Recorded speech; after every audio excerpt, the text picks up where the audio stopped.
you made your debut with the WWE in the mid '80s. Talk to me about making the transition from the independents and working with the talent in the company during this time. In 86, how I got to work with them was through my father's friend, Sam Michaels. Joey Morella had got hurt and they needed a referee, so they called Sam, obviously.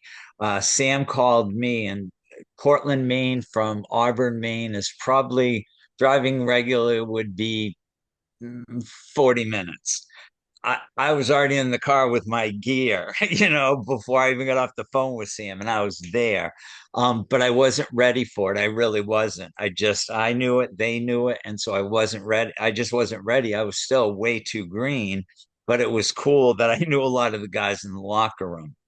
So then after that, I still continued to work, and I think got better every single time that I worked because I learned new things from all kinds of different people. Arthur, the Wild Simone taught me so much. Sal Corrente, who used to be a referee, taught me a lot. Tommy Fornini taught me a lot. And just different wrestlers that taught me what or helped refine what I somewhat knew and refined it so that I could really take it to another level. So I just had I'm very blessed in the business. I was blessed because I got to work with so many top talent people. Jules Strongbow gave me a lot of good advice. Oh God, there's just been so many, that I don't even think I can remember all the people that gave me great advice. Yeah, I mean, you got to work with so many different talents over the course of your career. Talk to me about some of your favorite matches that you've gotten to be a part of. Um, Anything with Brett, because working with Brett, get in that ring with Brett, he gives not 100%, he gives 200%. I mean, every single night, and he's such an incredible. He was such an incredible athlete, and he could go in there with a chair, and make the chair look good. So anything always say with Brett, working with Sting was great. We're always working with Flair is, that's an experience in itself.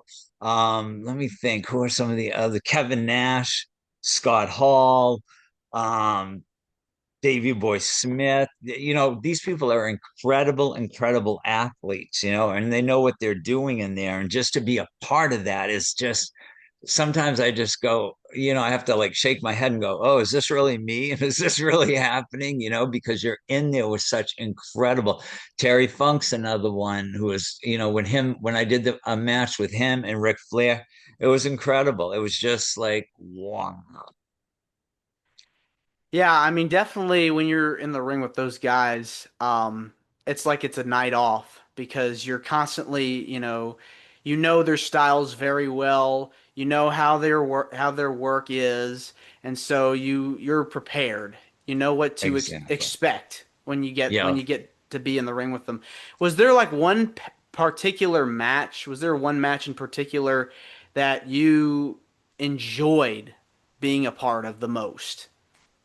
Maybe not enjoyed, but felt great honor and just knowing that I had to go out there and be at my absolute best. There was just no room for nothing if you went out there and you had the opportunity to work with these two guys, you better be at, 100%. And because they're going to give a great match, and the only thing that can screw it up would be me or the referee. And it was the match first time with Eddie Guerrero and Rey Mysterio. If you go back and watch that match, it's a clinic.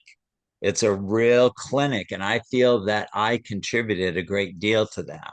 Was that the Halloween Havoc one? Yeah, absolutely. Yeah, it was the Halloween Havoc. And if anybody goes back and watches that, they're two great athletes. Eddie Guerrero, bar none, another. In my book, I put Eddie Guerrero in the same category as I put Bret Hart.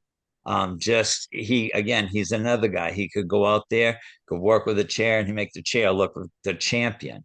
Rey Mysterio is another one of those guys. So I had never been exposed to lucha libre or luchador wrestling when I before I went to WCW, and I thought it was very different. It's very fast paced, and it's very, the mass traditions and things like that. But I got to, learn about it, and so it's a whole different wrestling culture, and it's really kind of cool. Like for instance, I got to meet Neil Mascaras, and he's like true to that. Like from what they say, he like showers with his mask on, So that's a different mindset culture of Mexican and lucha libre wrestling. They have some great workers too, Conan, um, just the numerous luchador or lucha libre wrestlers that I met. That was a really cool thing to be able to work with them.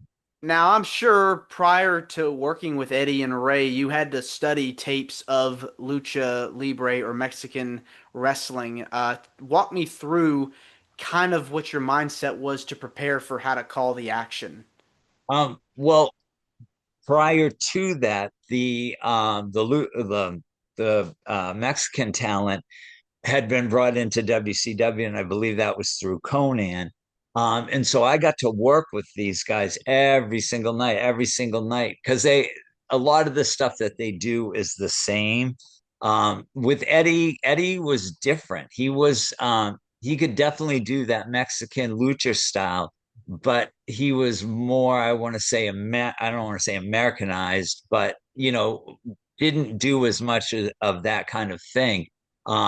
So it was just getting used to them, and just feeling like I'm ready. I know I can do this match. And it was just really cool to be a part of it. I just feel like that was one of the greatest matches ever, and I was a part of it. So that's one thing I can say. Another interesting tidbit I'll give you is when I first went to WCW, the week two either a week or two prior to that, I had done my last Raw, and I had wrapped up with WWF or WWE at the time.